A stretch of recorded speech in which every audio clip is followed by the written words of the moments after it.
The What a Stranger Told Me podcast. Check. 1, 2, 1, 2. Stranger things have happened. Microphone. Confidence. Don't talk to strangers. All right, Let's do this. G'day, mate. What's your name? Simon. Simon, lovely to meet you. Yeah. Now, we're standing out the front of the Byron Bay Surf Club. Looks like you've had a swim. Yep. Is this a regular occurrence? Yep. How often? Most days. Yeah. How long have you been doing that for? Since I've been here, 2014. Wow. Yeah. And is it a dip or you roll the arms over? No, roll the arms over. There's an ocean swim in the morning, and here's some muck around. Yeah. What brought you to Byron, what are we talking, 11 years ago? Work. Yeah. Never Work. gone home? No. No. I used to live at Cronulla. They're a bit the same, but this is nicer. Yeah. What do you love about it? Oh, the environment, the laid-back vibe. Yeah. Yeah. Simon, what's your favourite day of the week and why? Every day. Every day. I'm retired. Every day. It's a ridiculous question. Every day is my favourite day. You listen to my voicemail on my phone. Sorry I can't take your call. I'm probably living the dream, you know, that's what it says. Yeah. So you get a lot of abusive messages left? Yeah. Pick up the phone. Yeah. How do you fill your days? Well, my usual answer is in the morning I do nothing, in the afternoon I have a rest. Oh, you're flat out? No. Look, it's all slow. Slow breakfast, slow walk in the town, go to Fundy's, have an organic salad, then wander around the corner, have a coffee, same old every day, and then come down here in the arbour. Let's explore slow. Yeah. Because I'm of the slow school. Yep. I sometimes feel guilty about it because the rest of the world's not slow. Yeah. When I worked, it was up, at it, quickly, throw down breakfast, everything was fast. What were you doing? I was a barrister, Yeah. Now it's take your time. Get up when the sun rises, slow breakfast, cook it. I hardly ever cooked breakfast. Just stuff like that, walk into town, used to drive, got the time to walk, and walk back, so, yeah, it's good. Being in the law, it's hectic, as you say, non-stop, stressful, profitable. Criminal law, yeah. Okay, Yeah, well, just even worse. Times 5, 10. Yeah. How long did it take you to flip into slow mode once you decided to leave? I still am. It's only 10 months, so I still am, yeah. I'm very conscious of that relevance, what's it called? Where you no longer feel relevant. I wanted to avoid that, like the plague, and I have, You wanted to avoid feeling irrelevant? Yeah. Okay. I actually went to a psychologist and said, give me a few tips on how I avoid that, like a lot of men do, probably more men than women. He gave me some tips, and I was ready. I was ready in my mind, so the last couple of years, right, the day is coming, But particularly in law, a lot of people just cannot let go. You're so important. Yeah, oh yeah, you ask them, and the egos, But, I've recovered from cancer. I had pancreatic cancer 7 years ago, so... You're one of the few. Yeah, 7%. So it became more significant to me. I thought, I'm not wasting my time on this planet. Was that the instigator to then lead into I wanted to retire, yeah, 7 years ago, but I had to finish off stuff, so yeah, it took me that long to finish. Going back, you didn't want to feel irrelevant. Why? Because I know that because you've been relevant for so long, in your mind. Well, I'm not sure that we were. I think law's a very small little bubble who take themselves very seriously, and when you stop it and you see what everyday people do, that's relevant. We produced nothing, and I don't think it achieved a great deal, frankly, No one got rehabilitated, It took people off the street for a bit, that's about it, I guess it depends. One of my best mates' dad is a criminal QC, or was. He would visit his clients at Port Phillip Prison. He cared. He really cared. Yeah, and I think he did feel like he made a difference. You don't?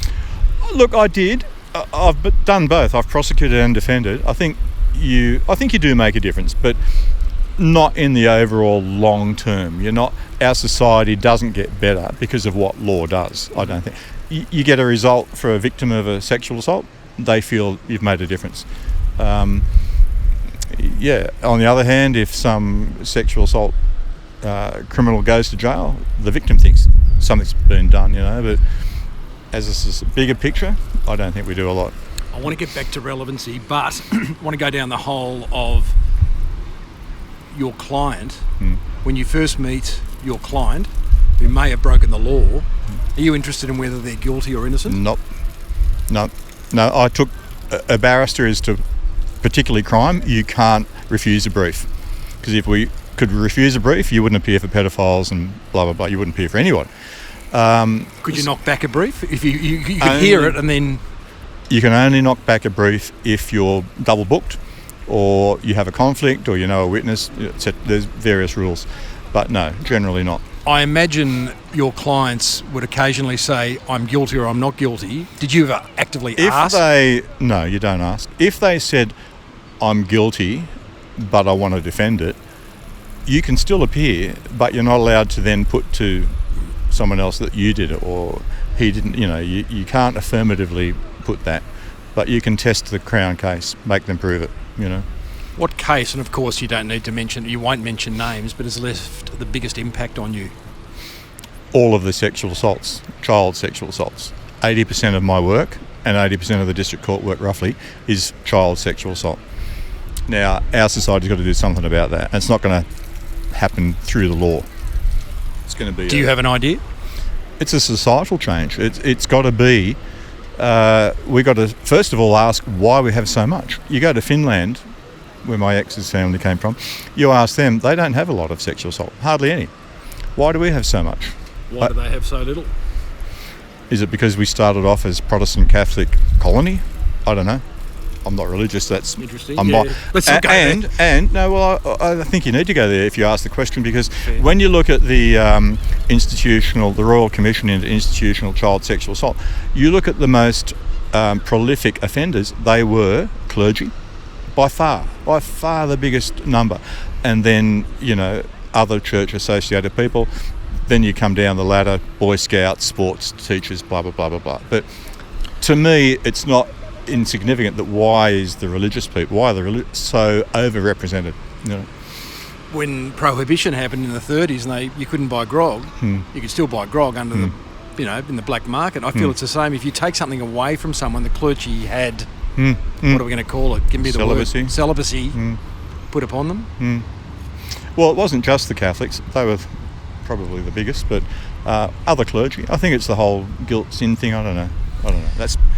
And I don't think anyone's looked into that. We had a Royal Commission into it. Okay, we found out who the most offenders were, but what now? What are you going to do about it, I think I see a PhD coming your way. No, I'm retired. Let's get back to that. Relevancy. You saw a shrink. You said, I've been in the law all my life. I was very relevant. I'm retiring. I'm moving to Byron. I'm staying in Byron. Yeah, I said, give me some tips.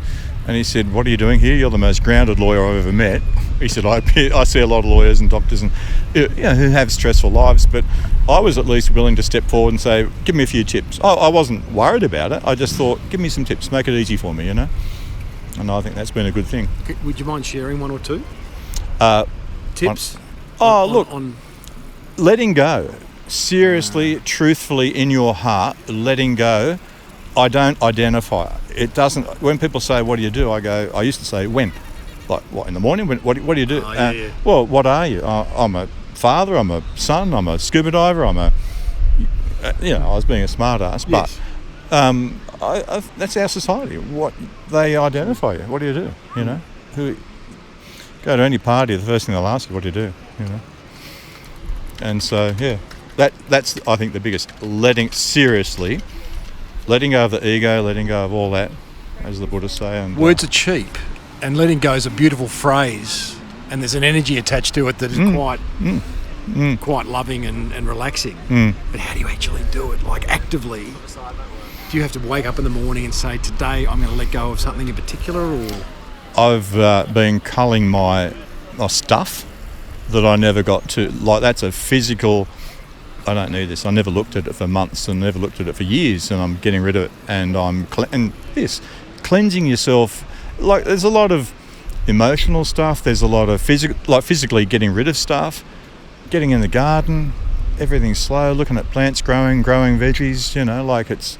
I know it sounds a bit hippie and it's a bit Byron, but I think it works. Do you ever panic? I think I know the answer to this question, Simon, but do you ever panic where you've lived such a busy life, such an intellectual life, such an active life, to then live this slow life, which you're loving? I can see it in your eyes. I've read more books in this last 10 months than I have in the last 20 years. Seriously. And I think, don't tell my legal colleagues, I think I'm now smarter than that because I read really interesting, relevant stuff. They're just reading a brief every day. Same things, different names, every day. And I used to think, I read for a living, I don't want to read books. But the reading is so limited, so narrow, it's just a statement about someone who is sexually assaulted or run over or robbed or whatever, So you can be stimulated by reading.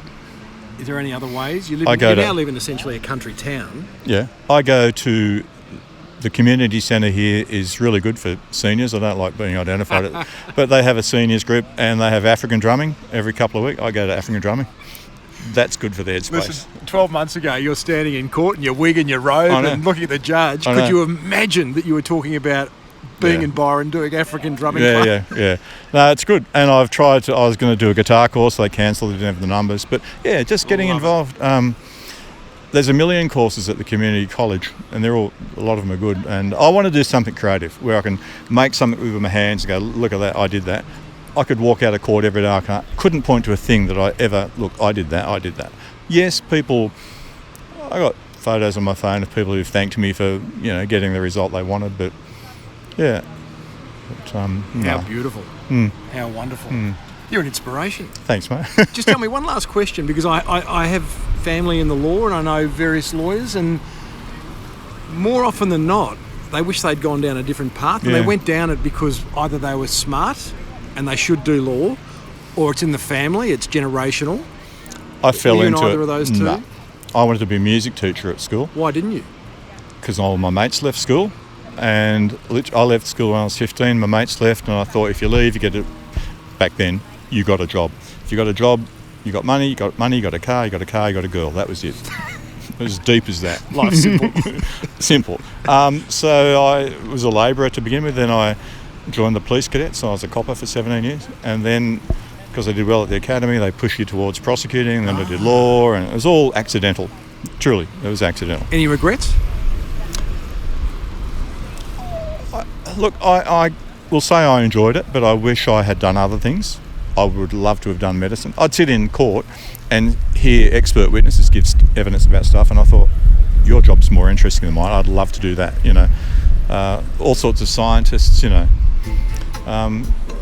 but I won't say regrets. No, I don't. I don't have regrets. You don't live with regrets, and it was just my path, my journey, Good on you, buddy. It's been an absolute joy talking to you. Thanks, mate. And this is probably the busiest you've been all day talking to me for the last 12 minutes. Yeah. I apologise. I did talk to a guy out in the waves and say, look, get this one. You must be exhausted. Yeah, I'm exhausted. Simon, lovely, Thanks, mate. mate. Thank you so much. Talk soon. Yeah, well, we probably won't. Yeah, we probably won't.